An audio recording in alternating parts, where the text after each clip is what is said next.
Welcome students. இந்த வீடியோல நம்ம பார்க்க போறது 12th CBSE பிசிக்ஸ்ல இருந்து சாப்டர் 2 ஓட கொஞ்சம் அடிஷனல் சம்ஸ் தான். மோரோவர் எல்லாமே கெபாசிட்டர்ஸ் ரிலேட்டட் தான். ஸோ இந்த சம் ரைடா இந்த சம்ல பர்டிகுலரா நம்ம வந்து தேர்ட் லெசன்ல வீட்ஸ்டோன் பிரிட்ஜ் படிச்ச பிறகு தான் அந்த கான்செப்டுக்குள்ள டீப்பா போவோம். பட் இங்கே இருக்கிறனால இப்போதைக்கு நம்ம அந்த கேஸை எடுத்துப்போம். ஏன் அந்த கேஸ் அப்படிங்கிறத நம்ம தேர்ட் லெசன் படிக்கும் போது உங்களுக்கு புரியும். ஸோ என்ன கொடுத்துருக்காங்க இந்த given figure equivalent capacitance of the combination of 5 capacitors அப்படின்னு கொடுத்துருக்காங்க. ஸோ எங்கிட்ட 5 கெப்பாசிட்டர்ஸ் இருக்கு, அதோட ஈக்குவலன்ட் கெப்பாசிட்டன்ஸ் மட்டும் கண்டுபிடிச்சா போதும். ஸோ டெக்னிக்கலாக வந்து ஏ வந்து இங்கே ஒரு பாயிண்ட்ல இருக்கு, இது ஒரு டெர்மினல் கரெக்டாக அப்படி பேட்டரி இருக்குன்னு வைங்க, இப்படி ஒரு எக்ஸ்டர்னல் சப்ளைல கனெக்ட் பண்றோம். ஸோ ஏயும் சியும் அப்போ எக்ஸ்டர்னல் சப்ளைல கனெக்ட் ஆகுது. ஸோ ஏ ஒரு டெர்மினல், சி ஒரு டெர்மினல். இந்த மாதிரி டயக்ராம் மொத்தமா 5 இருந்தாலே மோஸ்ட்லி அதை ரீட்ரா பண்ற மாதிரி தான் கொடுப்பாங்க. ஸோ நான் ஏ எங்க எடுத்துக்கிறேன், சி எங்க எடுத்துக்கிறேன். ஸோ ஏசிக்கு இடையில நான் அந்த எக்ஸ்டர்னல் சப்ளையை கனெக்ட் பண்றேன் கரெக்டா. ஸோ ஏல இருந்து நான் இதுக்கு நேம் பண்றேன், எல்லாமே 4, இது மட்டும் 8 இருக்கு. ஸோ நான் 1 2 3ன்னு நேம் பண்றேன். 1 2 3 4 5. ஸோ 1 ஏல இருந்து 2 பாத் இருக்கு. 1 I have to go through 1 or I have to go through 2. So 1 நான் மேலே ட்ரா பண்றேன். இது என்னோட first capacitor which is 4 microfarad. அப்படி இல்லைன்னா 2 வழியா ஃப்ளோ ஆகிறேன் which is my 4 microfarad which is 2. So 1 2 draw பண்ணியாச்சு. இப்போ 1 வழியா வந்தா நான் டில போய் ரீச் ஆகுறேன், 2 வழியா வந்தா நான் பில வந்து ரீச் ஆகுறேன். ஸோ 1 வழியா வந்தா நான் எங்க போறேன், டி. 2 வழியா வந்தா நான் பிக்கு ரீச் ஆகுறேன். ஸோ 2 பாயிண்டையும் நான் நோட் பண்ணியாச்சு. இப்ப பில இருந்து எங்க போறேன் பாருங்க, பில இருந்து 2 பார்த்து 1 நேர கனெக்ட் ஆகி டிக்கு கனெக்ட் ஆகுது விச் இஸ் 8 மைக்ரோஃபாரட். அப்படி இல்லைன்னா டைரக்டா சிக்கு கனெக்ட் ஆகுது விச் இஸ் 4 மைக்ரோஃபாரட். அப்போ பில இருந்து சிக்கு ஒரு 4 microfarad which is my 5th capacitor. அப்படி இல்லைன்னா டிக்கு ஒரு 8 microfarad which is my 3rd capacitor 3. இப்ப டில இருந்து சிக்கு ஒரு 4 மைக்ரோஃபாரட். ஸோ டில இருந்து சிக்கு ஒரு 4 மைக்ரோஃபாரட். சரியா, இப்படி 5 கெப்பாசிட்டர் நம்ம ரீட்ரா பண்ணிருக்கோம். ஸோ இந்த சர்க்கியூட் ரைட், இப்படி ஒரு பிரான்ச் இருந்ததுன்னா இதுக்கு பேரு வீட்ஸ்டோன் பிரிட்ஜ் ரைட், கோதுமை கல் பாலம் அப்படின்னு சொல்லுவாங்க, வீட்ஸ்டோன் பிரிட்ஜ்.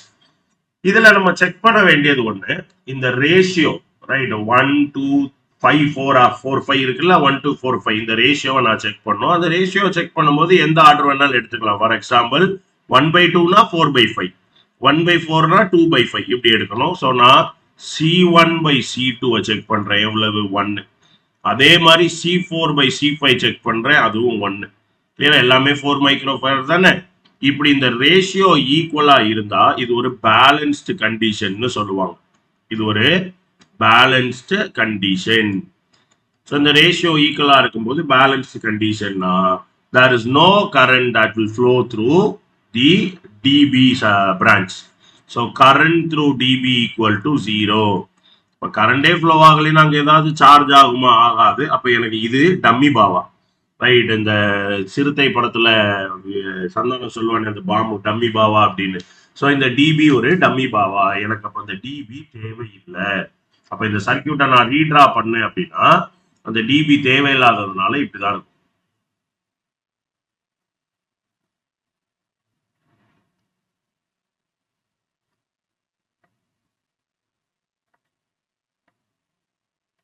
இதுதான் என்னோட சர்க்கியூட். ஸோ ஏ பி சி டி. ஸோ இது ஒரு எக்ஸ்டர்னல் பொட்டன்ஷியல்ல கனெக்ட் ஆகுது. ஸோ நல்லா பார்த்தீங்க அப்படின்னா இது மொத்தம் 4, அதுல 2 சீரீஸா இருக்கு. ஸோ இந்த இடத்துல நான் ஆரம்பிச்சேன் அப்படின்னா this way or this way. So இந்த 2 பிரான்ச்சும் பேரலல், இதுவும் இதுவும் சீரீஸ், இதுவும் இதுவும் சீரீஸ்ல இருக்கு. ஸோ நான் 1 2 4 5. So 1 and 4 are series. So 1 4 சீரீஸ்ல இருக்கு, 2 5 சீரீஸ்ல இருக்கு. அந்த செட்டப் மொத்தமா பேரலல் இருக்கு கரெக்டா, எல்லாமே 4னால நான் வந்து C14. ஸோ 1/C14 சீரீஸ்ல இருந்தா ஃபார்முலா தானே. So 1/C1 plus 1/C4 which is 1/4. நான் மைக்ரோஃபாரட் அப்படியே தனியாவே வச்சுக்கிறேன், எல்லாமே மைக்ரோஃபாரட்னால நான் ஃபைனலா எழுதிக்கலாம்னு விட்டுட்டேன். So 1/4 plus 1/4 2/4 which is 1/2. So 1/C14 1/2னா C14 is equal to 2 microfarad. Similarly, C25 is equal to 2 microfarad தான் கிடைக்கும். அப்ப இந்த பிரான்ச் எப்படி மாறி இருக்கும் அப்படின்னா C14 C25 which are connected in parallel. So parallel connect பண்ண என்ன C equivalent is equal to C14 plus C25 which is 2 plus 2. The final answer is 4 microfarad. புரியுதா? So இந்த கான்செப்ட்ல தான் இந்த சம்ம சால்வ் பண்ண முடியும். So என்னோட ஆன்சர் 4 microfarad. புரிஞ்சிருக்கும் நம்புறேன். Clear? So we'll go ahead with the next question. So அடுத்த question a parallel plate capacitor. So இது எல்லாமே board questions தான். Right? So board question paperல உள்ள questions தான். So a parallel plate capacitor of capacitor A of capacitance C is charged by a battery of V volt. The battery is disconnected and an uncharged capacitor B of capacitance 2C, unlike capacitance kudukranga, is connected across. Find the ratio of final charges of A, B, that is QA by QB. Final la kekranga. After connecting A and B, then the total electrostatic energy stored in AB finally and that stored in A initially. So starting la A la enna irukku. So இதுக்கு நம்ம சிம்பிளா ஒரு concept எடுத்துப்போம். நம்ம இந்த கான்செப்டை முதல் clarity எடுத்துக்கலாம். ஸோ இந்த கான்செப்டுக்குள்ள நம்ம போனோம் அப்படிங்கிற பட்சத்துல எனக்கு என்ன இருக்கு? So I was using this in class. So let us assume we have 2 tiffin box. So 2 friends இருக்காங்க. ஸோ 2 ஃப்ரெண்ட்ஸ் கிட்ட 2 டிஃபன் பாக்ஸ் இருக்கு. ஸோ ஜென்ரலா வந்து 2 பேரும் ஒரே மாதிரி லஞ்ச் தான் கொண்டு வருவாங்க. They are very close friends. They wear the same type of earrings. They wear the same type of watches. So they are like identical twins மாதிரி. They are friends but identical ட்வின்ஸா இருந்தா எப்படி ஒரே மாதிரி போடுவாங்களோ அந்த மாதிரி ஜீன்ஸ் படத்துல பிரசாந்தும் வருவாங்களே அந்த மாதிரி. So they use the same thing. The only difference is the quantity they eat. So let me assume this is X and Y. Clear? So அப்படி இல்லைன்னா வந்து let me take it as Trisha and Nayandara. Right? So Nayandara and Trisha are very close friends in எடுத்துப்போம். So Trisha generally eats 5 chapati. Nayandara generally eats 10 chapati. So நமக்கு கேஸுக்கே எடுத்துக்கிட்டோம். சரியா? ஒருத்தரோட capacitance சி, இன்னொருத்தரோட கெப்பாசிட்டன்ஸ் 2சிங்கிறனால 10.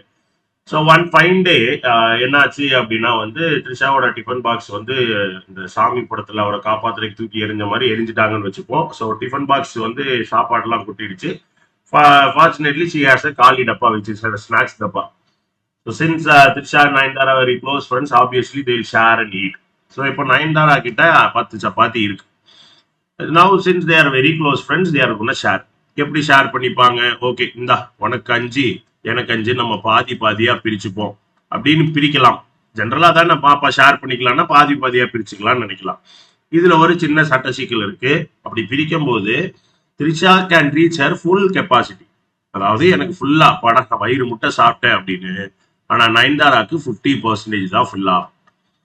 நான் த்ரிஷா வில் சை என்ன இது என்னப்பா நியாயம்? நான் வந்து ஃபுல் அளவுக்கு சாப்பிட்றேன், நீ பாதி தான் சாப்பிட்ற. வேணாம், நம்ம வந்து 2 பேருக்கும் ஒரே அளவுக்கு ஃபில் ஆகுற மாதிரி. ஃபார் எக்ஸாம்பிள் எனக்கும் ஒரு 60% ஃபில் ஆகுது, உனக்கும் ஒரு 60% ஃபில் ஆகுது அப்படின்னு இது பண்ணிக்கிறாங்க. சரியா? ஸோ அப்போ 60% இல்லை. ஃபார் எக்ஸாம்பிள் இப்படி எடுத்துப்போமே 8-2ன்னு பிரிக்கிறாங்க. ஸோ 8-2ங்கும் போது இது ஆல்மோஸ்ட் 50% வந்தாச்சு. கிளியரா? This is closer to 80%. வேண்டாம்ப்பா, அப்போ 7-3ன்னு பிரிச்சுக்கலாம். ஸோ இது 70% of the capacity. This is slightly over 50%. So 16 நான் எடுத்துக்கிறேன். ஸோ அப்போ மேபி 6.5 and 3.5ன்னு பிரிச்சுப்பாங்க.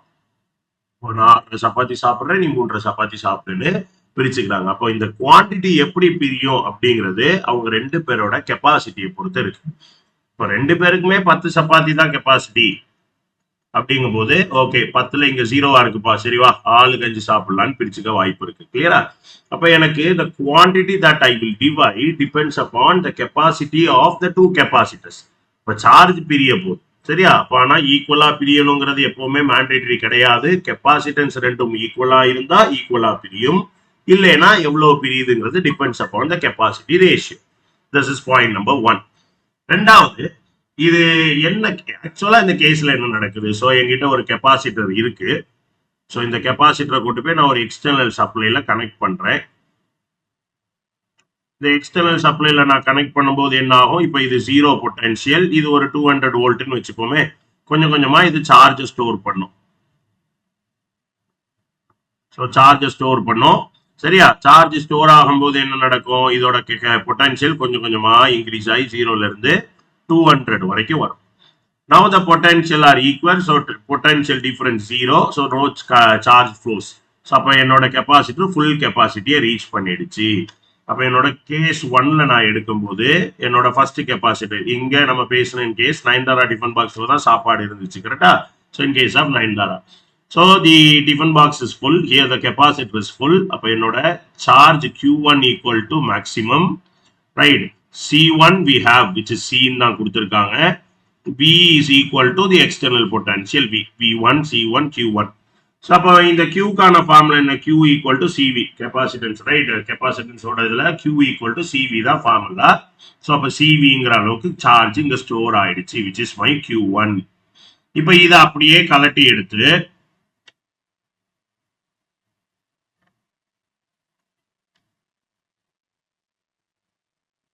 இதை அப்படியே கலட்டி எடுத்து இங்க வந்துட்டேன். ஸோ இது ஒரு ஃபுல்லி சார்ஜ்டு கெப்பாசிட்டர். இப்போ நான் இதை எது கூட கனெக்ட் பண்ண போறேன்? ஒரு அன்சார்ஜ்டு கெப்பாசிட்டர் கூட கனெக்ட் பண்ண போறேன். இதோட capacitance C2 is equal to 2C, V2 equal to 0. Uncharged இல்ல, Q2 equal to 0. இப்போ இதுல அடுத்த வரக்கூடிய டவுட் என்னன்னா, நான் இதை எப்படி சீரிஸா கனெக்ட் பண்ணுவேன்னா பேரலா கனெக்ட் பண்ணுவேனா அப்படின்னு. ஸோ அப்போ நான் இப்படி சீரிஸா கனெக்ட் பண்ண ட்ரை பண்றேன்.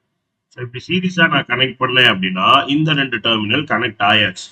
பட் இந்த ரெண்டு டெர்மினல் யாரு கூட கனெக்ட் ஆகும்? எக்ஸ்டர்னல் சப்ளைல என்னால கனெக்ட் பண்ண முடியாது. என் கேஸே ஒரு அன்சார்ஜரை கொண்டு வந்து, ஸோ கடை இல்லை. நம்ம இந்த டிஃபன் பாக்ஸ் கதையில பேசணும் அப்படின்னா கடை இல்லை. ஸோ கடையில போய் வாங்கி கொடுக்க முடியாது, எதுவுமே இல்லை. இன்னும் ஷேர் பண்ணி சாப்பிடணும், இல்லை பட்னி கிடக்கணும். அப்படிங்கும் போது நான் வேற எந்த சோர்ஸ்ல இதை கனெக்ட் பண்ண முடியாது. அப்போ வேற வழியே கிடையாது. சர்க்கியூட்டை க்ளோஸ் பண்ணணும் அப்படின்னா நான் இப்படிதான் க்ளோஸ் பண்ணணும். இதை டப்புன்னு பார்க்கும்போது சீரிஸ் கனெக்ஷன் மாதிரி தெரியலாம், கரெக்டா? ஸோ அதனால நான் இதே சர்க்கியூட், அதாவது ஒரு ரெண்டு டெர்மினல் ஒன்னா இருக்கு, ரெண்டு டெர்மினல் ஒன்னா இருக்குங்கும் போது இதை கொஞ்சம் ஒத்து கவனிச்சோம் அப்படின்னா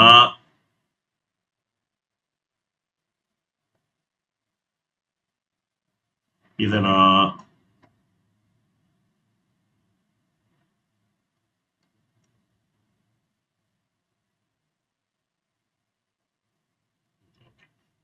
இப்படி கனெக்ட் பண்ண மாதிரி தான் இருக்கும். இந்த ரெண்டும் கிட்டத்தட்ட பேரலா தான் கனெக்ட் ஆயிருக்கு, கரெக்டா? They are connected in parallel. ஏன்னா இங்க இருந்து ஒரு சப்ளை வருது அப்படின்னா இந்த வழியா போலாம், இல்ல இந்த வழியா போலாம். So they R connected in parallel. So எப்பெல்லாம் ஒரு சார்ஜ்டு கெப்பாசிட்டரை ஒரு அன்சார்ஜ்டு கெப்பாசிட்டர் கூட கனெக்ட் பண்றோமோ அப்பெல்லாம் அது என்னதான் கனெக்ஷன்? Parallel connection. இப்படி வரையும் போது தெரியும், கிளியரா? ஸோ இப்போ இது பேரலா இருக்கு. அப்போ இது ஒரு charged capacitor which is having a charge Q equal to Q1 equal to Q, which is having a capacitance C1 equal to C, potential V1 equal to V. இது ஒரு அன்சார்ஜ்டு கெப்பாசிட்டர், அதோட value இங்க போட்டிருக்கோம். So இது ஒரு uncharged capacitor. இப்போ என்ன நடக்கப்போ? Charge transfer ஆகும். சப்பாத்தியை டிரான்ஸ்ஃபர் பண்ண மாதிரி சார்ஜஸ் வில் டிரான்ஸ்ஃபர். அந்த சார்ஜ் டிரான்ஸ்ஃபர் ஆகி கொஞ்சம் கொஞ்சமா இது ஃபுல்லாக ஆரம்பிக்கும். இது ஃபுல்லாக ஆரம்பிக்கும் போது என்ன ஆகும்? Q2 இன்க்ரீஸ் ஆகும், V2வும் கொஞ்சம் கொஞ்சமா 0ல இருந்து இன்க்ரீஸ் ஆகும். எப்போ வரைக்கும் டிரான்ஸ்பர் நடக்கும்? Again del V equal to 0 வர வரைக்கும்.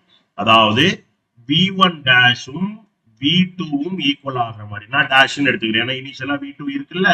ஸோ இனிஷியல் V1 வந்து V, இனிஷியல் V2 0, V1 டேஷும் V2 டேஷும் ஈக்குவல் ஆகிற வரைக்கும் சார்ஜ் டிரான்ஸ்பர் நடக்கும். அதுக்கப்புறம் டிரான்ஸ்பர் நடக்காது. அப்போ பொட்டன்ஷியல் ஈக்குவல் ஆன உடனே டிரான்ஸ்பர் நின்றுடும். இந்த பொட்டன்ஷியல் ஈக்குவல் ஆகிறது யாரை சார்ந்திருக்கு? So V equal to Q by C. இப்போ இந்த ஃபார்முலாவே நல்லா பாருங்க. Cங்கிறது ஒரு constant. It does not depend upon the charge, it depends upon epsilon not A by D. இப்போ டெரைவ் பண்ணிட்டோம் formula, right? Already derivation video இருக்கு. அப்போ எனக்கு C கான்ஸ்டன்ட்ங்கும் போது C அதிகமா இருக்கு, ஒரு கெப்பாசிட்டர் அதிகமா இருக்குன்னா Q by C சேமா இருக்கணும். அப்படிங்கும்போது Q அதிகமா இருக்கும். V equal to again Q by C ல ஒருத்தரோட கெப்பாசிட்டர் கம்மியா இருந்தா கெப்பாசிட்டன்ஸ், அதோட சார்ஜ் ஸ்டோரிங்கும் கம்மியா இருந்தா தான் பொட்டன்ஷியல் ஈக்குவல். அப்ப V1 ஈக்குவல் டு V2 வரும்போது Q1 ஈக்குவல் டு Q2 இருக்க வேண்டிய அவசியம் கிடையாது. அது எப்படின்னா C1ம் C2ம் ஈக்குவலா இருந்தா. யாருக்கு கெப்பாசிட்டன்ஸ் அதிகமா இருக்கோ அவங்க அதிகமான சார்ஜை வச்சுப்பாங்க ஷேர் பண்ணும்போது. இப்ப நல்லா பாருங்க, Nayandara was able to eat or needed 10 chapati. Trisha needed 5 chapati. So we used 6.5 for Nayandara and 3.5 for Trisha, right? அப்போ குவான்டிஃபை ரைட் குவான்டிட்டி பார்க்கும்போது யாருக்கு கெப்பாசிட்டன்ஸ் அதிகமோ அவங்க கிட்ட அதிகமான சார்ஜ் ஸ்டே ஆயிடும். கம்மியான கெப்பாசிட்டன்ஸ் இருக்கவங்க கிட்ட கம்மியான சார்ஜ் இருக்கும். So that potential remain same. அந்த சார்ஜ் ஃப்ளோ ஆனதுக்கு காரணம் பொட்டன்ஷியல் டிஃபரன்ஸ். அந்த பொட்டன்ஷியல் சேம் ஆகிற வரைக்கும் இந்த டிரான்ஸ்ஃபர் நடக்கும். கிளியரா? இதுதான் கான்செப்ட். கான்செப்டுவலா நல்லா புரிஞ்சிருக்கும் நம்புறேன். ரொம்ப முக்கியம். ஸோ இதுலயே சம் போடும்போது இன்னொரு ஃபார்முலா இருக்கு. காமன் பொட்டன்ஷியலுக்கான formula C1V1 plus C2V2 by C1 plus C2. சரியா? இது ஒரு காமன் பொட்டன்ஷியலுக்கான ஃபார்முலா. ஸோ இப்போ நம்ம வந்து கேசஸ்க்கு வருவோம். ஸோ ஃபர்ஸ்ட் என்ன கேட்குறாங்க? Ratio of final charge on A and B. So ஏக்கும் பிக்கும் இடையில இருக்கிற ஃபைனல் சார்ஜ், அதாவது Q1 dash by Q2 dash. 1ங்கிறது A, 2ங்கிறது B. So final charges on A and B கேட்குறாங்க. இப்போ இந்த ஃபைனல் சார்ஜஸ் நான் எப்படி கண்டுபிடிக்கலாம்? C1 V1 dash கரெக்டா divided by C2 V1 dash. ஏன் V1 dash அப்படிங்கிறது என்ன? Common final potential. அப்போ நான் இந்த V1 V2 ஈக்குவல் ஆயினா நான் V1 dash V2 dash எடுத்துக்கிட்டேன். ஸோ இந்த பொட்டன்ஷியலை ஃபர்ஸ்ட் கண்டுபிடிப்போம். இந்த பொட்டன்ஷியலுக்கும் ஃபர்ஸ்ட் இருக்கிற சார்ஜுக்கான ரிலேஷன்ஷிப் தெரியணும்ல. ஸோ என்னோட common potential is equal to C1ங்கிறது C, V1ங்கிறது V.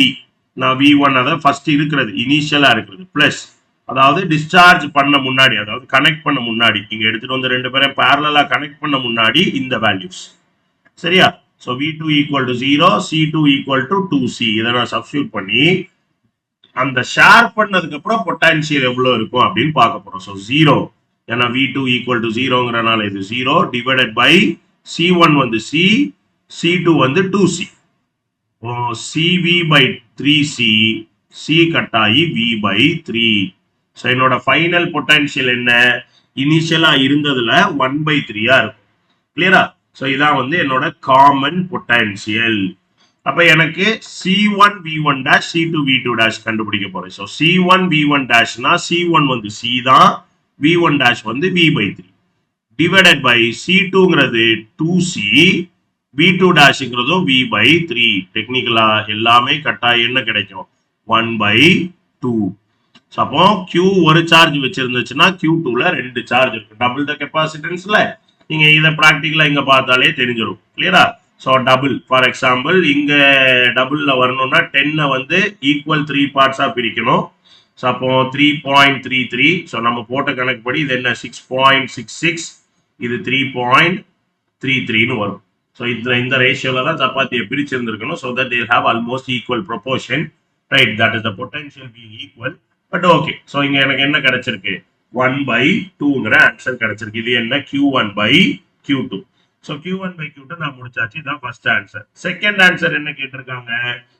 எனர்ஜி ஸ்டோர்டு கேட்டிருக்காங்க. Now what is the formula for energy stored? Energy ஸ்டோர்டுக்கு வந்து 3 ஃபார்முலா இருக்கு. கரெக்டா? ஸோ இன்னும் வீடியோ போடலன்னு நினைக்கிறேன். ரைட்டா? இந்த course of time I upload. அதனால இப்போதைக்கு நம்ம ஃபார்முலாக்குள்ள போகலாம். பட் ஃபார்முலா படிச்சிருப்பீங்க. ஸோ எனர்ஜி ஸ்டோர்டுக்கான formula energy E equal to ½ CV², அப்படி இல்லைன்னா ½ Q² by C, அப்படியும் இல்லைன்னா ½ QB அப்படின்னு நினைக்கிறேன். ரைட்? ஸோ சிக்கு பதிலா QV போட்டா Q by V போட்டா V மேல போடும். So ½ QV. ஸோ இந்த மூணுல எந்த ஃபார்முலானாலும் யூஸ் பண்ணலாம். Right? So we have 3 formulas to find the energy stored. அதுல நான் எடுக்க போற ஃபார்முலா என்ன? என்கிட்ட என்ன டேட்டா இருக்கோ அதுக்கு ஏற்ற மாதிரி நான் ஃபார்முலா எடுத்துக்கலாம். என்கிட்ட இருக்க டேட்டா என்னன்னு நல்லா ஒத்து பார்த்தோம் அப்படின்னா சியும் வியும் இருக்கு.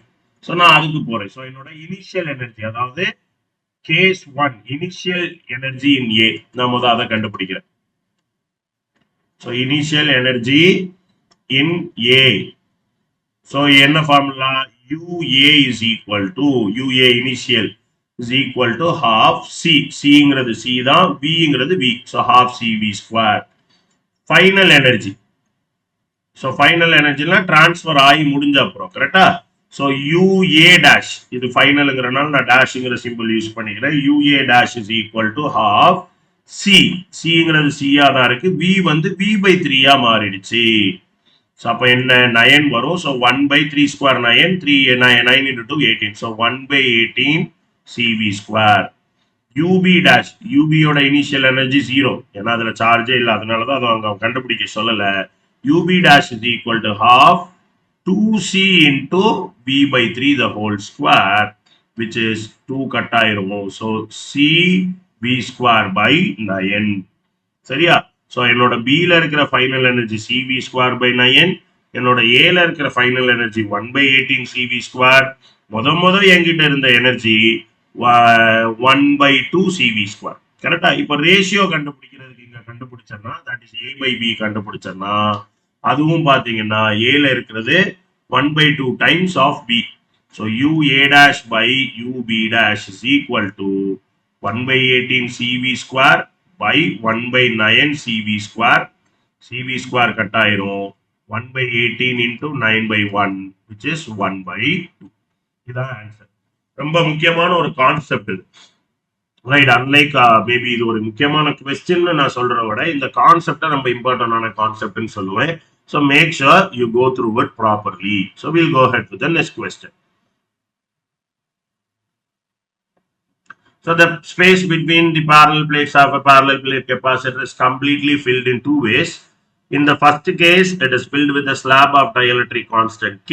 In the second case, it is filled with two dielectric thickness, two slabs of equal thickness. So equal ங்கறனால பாதி பாதியா பிரிச்சுக்கிறோம், d/2 of K1 and K2. The capacitance of the capacitor in the same is same in two cases. Obtain the relationship between K1 and K2. நல்ல ஒரு இன்ட்ரெஸ்டிங்கான question. So என்ன பண்ணலாம் அப்படின்னு பார்ப்போம். So நான் case 1 எடுக்கிறேன்.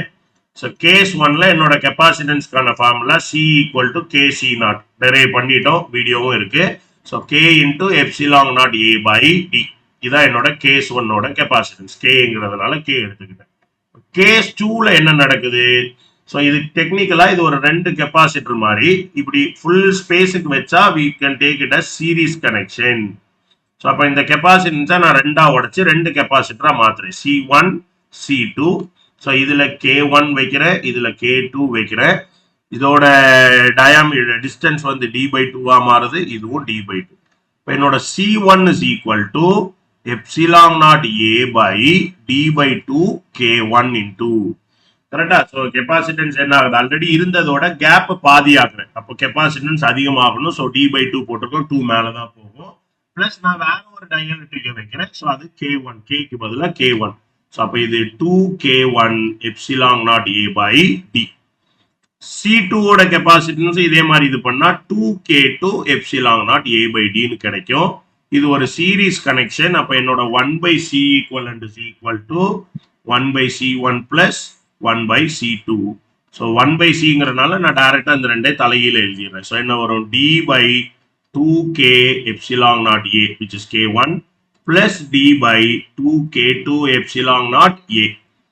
ஸோ ஈக்குவலன்ட் கெப்பாசிட்டன்ஸ் கண்டுபிடிச்சோம்னா C equivalent 1/C equivalent இருக்கட்டும், D common. So by 2 epsilon naught A காமன், 1/K1 plus 1/K2ன்னு இருக்கும்னு நினைக்கிறேன். ஏடா? So d/2 epsilon naught A வெளியே எடுத்துட்டா K1 1/K1 plus 1/K2. So நான் இன்வர்ஸ் பண்ணேன். I mean இன்வர்ஸ் பண்ண முன்னாடி let me take LCM and do it. So 2 epsilon naught A K2 plus K1 by K1 K2. இது 1/C equivalent. அப்ப C equivalent என்ன? தலையில எழுதணும், which is 2 epsilon naught A by D into K1 K2 by K1 plus K2. So இப்போ இந்த equivalent capacitance, அந்த சிஸ்டமோட capacitance, இந்த equivalent கெப்பாசிட்டன்ஸும் இந்த கெப்பாசிட்டன்ஸும் ஈக்குவல்னு கொடுத்திருக்காங்க. அப்ப என்ன?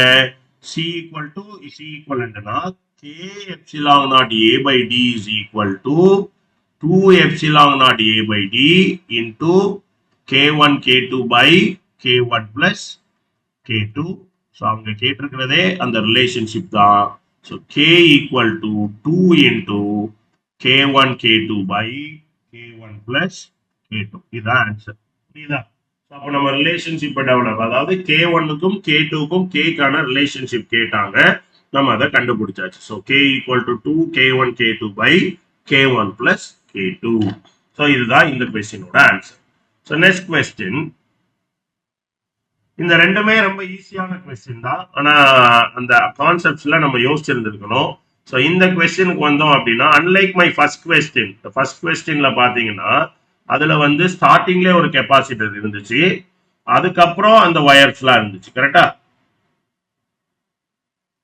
பாத்தீங்கன்னா எல்லா பிரான்ச்சஸ்லயுமே ஒரு கெப்பாசிட்டர் இருக்கு. அப்ப எங்க போனாலும் பிரச்சனை. என்னடா இது கழுத, முன்னாடி போனா கடிக்குது பின்னாடி போனா உதைக்குதுங்கிற கதையா எந்த வழியில போனாலும் பிரச்சனை. இப்போ ஒரு பிரான்ச்ல ரெண்டு ரெண்டு பிரான்ச் ஆனாலே ரெண்டு இருக்கும்னு அர்த்தம். கரெக்டா? ரெண்டு வழி இருக்கு. ஒரு வழியில போனா பிரச்சனை, அங்க ஒரு டெமோகார்கன் நிக்குது. ரெண்டாவது வழியா போனா அங்க யாருமே இல்ல, காத்துதான் வாங்குது. அப்படிங்கும் போது நம்ம ஜென்ரலா எந்த வழியா போவோம்? எதுக்குடா டெமோகார்கன்ட்ட மாட்டிக்கிட்டு நம்ம என்ன லெவனா அப்படின்னு சொல்லிட்டு ஆளே இல்லாத ரூட்ல போன கதையா இந்த இடத்துக்கு நான் வரும்போது எனக்கு ரெண்டு பிரான்ச் இருக்கு. இப்போ நான் இந்த ஏக்கு வந்துட்டேன். இந்த ஏல நான் நிக்கிறேன்னா எனக்கு ரெண்டு ஆப்ஷன் இருக்கு. உனக்கு நான் ரெண்டு ஆப்ஷன் தரேன். ஒண்ணு நீயா மன்னிப்பு கேட்கறது, இல்ல நானா மன்னிப்பு கேட்க வைக்கிறதுங்கிற மாதிரி இந்த வழி இருக்கு, இந்த வழி இருக்கு. இப்ப இந்த வழியா போனா நான் ரெண்டு கெப்பாசிட்டரை தாண்டணும். ஆனா இந்த வழியில யாருமே இல்ல. அப்ப நான் எல்லாருமே இந்த வழியா ஜாலியா இங்க வந்துரும். கரெக்டா? ஆளே இல்லை. So this is called as a short circuit. So அவ்வளோ கரண்ட்டுமே இந்த வழியா போயிடும். ஸோ இங்க போக வேண்டிய அவசியமே இல்லை, இங்கதான் ஃப்ரீயா இருக்கே.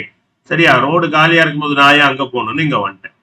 அப்புறம் நான் வேற வழியே இல்லை, இதை தாண்டி தான் ஆகணும், வேற வழி இல்லை. ஆனா இங்க வரும்போது மறுபடியும் எனக்கு ரெண்டு ஆப்ஷன் இருக்கு. ஒன்னு இது வழியா நான் போலாம், இல்ல இது வழியா நான் போலாம். அகெயின் C4 C5 என்ன ஷார்ட் சர்க்கியூட் ஆயிருக்கு. அப்ப இந்த சர்க்கியூட்ல C1 C2 C4 and C5 are short circuit. Chandramukhi படத்துல இருந்த பாம்பு மாதிரி இது எதுவுமே இல்லை. இதுவும் மறுபடியும் டம்மி பாவா. ஸோ என்னோட ஆக்சுவல் சர்க்கியூட்டா நான் இதை டிரா பண்ணேன்னா ஒரு C3 இருக்கு, ஒரு 5 வோல்ட் எக்ஸ்டர்னல் பொட்டன்ஷியல் இருக்கு. ஸோ அவ்வளவுதான். இப்போ என்ன கேட்குறாங்க?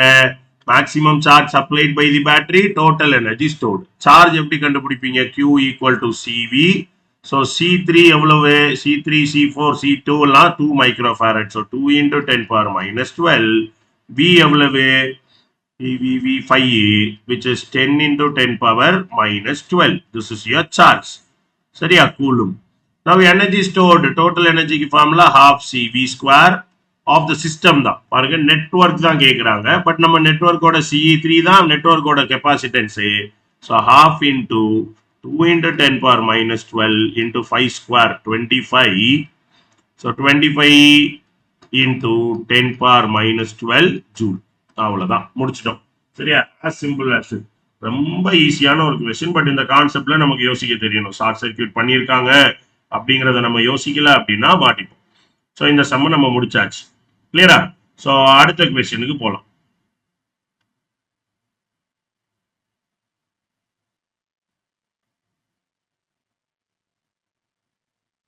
Final question. இந்த கொஸ்டின்ல பாருங்க என்ன கொடுத்துருக்காங்கன்னு. எனக்கு இதுல ஷார்ட் சர்க்கியூட்டிங் கொஞ்சம் டிஃபரெண்டா இருக்கு. அகெயின் நான் C1க்கு வந்துட்டேன். C1ல இருந்து எனக்கு ரெண்டு ஆப்ஷன். ஒன்னு C2 வழியா போகலாம், இல்ல இந்த வழியா போகலாம். அகெயின் இந்த பிரான்ச் காலியா இருக்கனால நான் இதை யூஸ் பண்ணிடுவேன். So C2 short circuit. இந்த வழியா வரவே இல்லைன்னா நான் C3க்கு வர வேண்டிய அவசியம் இல்லை. மறுபடியும் இங்க வந்துட்டேன். இங்க வந்தேன் அப்படின்னா C4 நான் தாண்டி தான் ஆகணும். கரெக்டா? அப்படி இல்ல C2 தாண்டி தான் நான் இங்க பைபாஸ் பண்ண முடியும். அப்ப நான் முதல் இருக்கிறதுல இங்கே பைபாஸ் பண்ணிடுவேன்.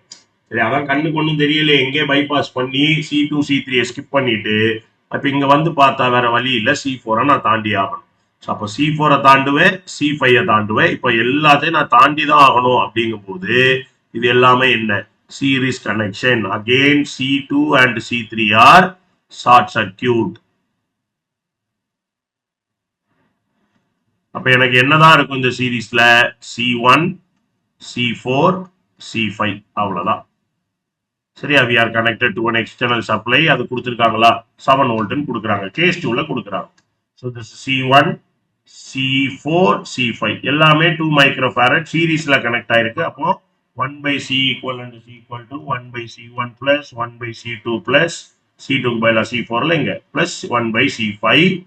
1 by 2 plus 1 by 2 plus 1 by 2, which is 3 by 2 microfarad. இது 1 by C equivalent. அப்போ C equivalent என்ன 2 by 3 மைக்ரோ ஃபாரட். கிளியரா?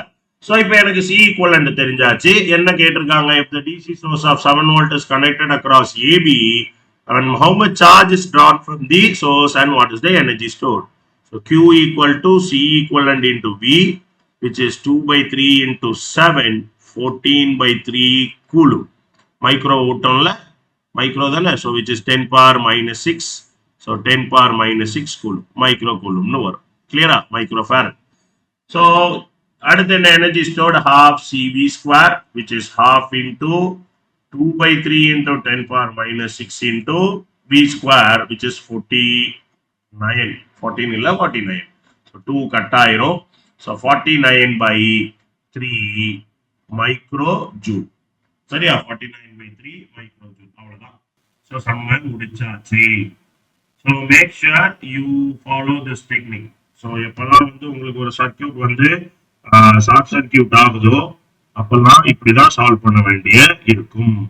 ஸோ போன கொஸ்டினும் சரி, இந்த கொஸ்டினும் சரி, போன கொஸ்டினே ஷார்ட் சர்க்யூட் பண்ணியிருந்தாங்க. ஸோ அதனால நம்ம வந்து இப்படி சால்வ் பண்ணோம். கிளியரா? ஸோ இந்த கொஸ்டின்லயும் ஷார்ட் சர்க்யூட் பண்ணியிருக்காங்க, அதுலயும் இப்படிதான் சால்வ் பண்ணும். ஸோ இங்கேயுமே மைக்ரோ ஃபாரட், நான் பிக்கோ ஃபாரட்னு எடுத்திருக்கேன்னு நினைக்கிறேன். ஸோ இது அப்போ 10 power minus 6 minus 6 minus 6, so minus 6 which is 25 microjoule. இங்கேயும் 25 microjoule தான் வருது. அடுத்த கொஸ்டின்ல மைக்ரோஜூல்ல தான் இருக்கு. கிளியரா? ஸோ அந்த ஒன்று தான் difference. So make sure you have practice this. இந்த ப்ராக்டிஸிங் ரொம்ப முக்கியம். ஏன்னா சில டைம் இந்த கான்செப்ட்ல கொஸ்டின்ஸ் இருக்கும். பர்டிகுலரா இந்த கெப்பாசிட்டர்ஸ்ல இந்த மாதிரி பிரான்ச்சஸ்ல கொஸ்டின்ஸ் கேட்கறதுக்கான பாசிபிலிட்டி அதிகம். ஸோ இதை நல்லா ப்ராக்டிஸ் பண்ணுங்க. the more you solve the easy it will become. So இந்த வீடியோக்கு அவ்வளோதான். கூடிய சீக்கிரம் இன்னொரு வீடியோவில், அது மேக்ஸா ஃபிசிக்ஸா 10th 12th தெரியல. ஸோ கூடிய சீக்கிரம் இன்னொரு வீடியோவில் உங்களை மீட் பண்ணுறேன். தேங்க்யூ. Happy learning. டவுட்ஸ் இருந்தால் மறக்காம கமெண்ட் பண்ணுங்க.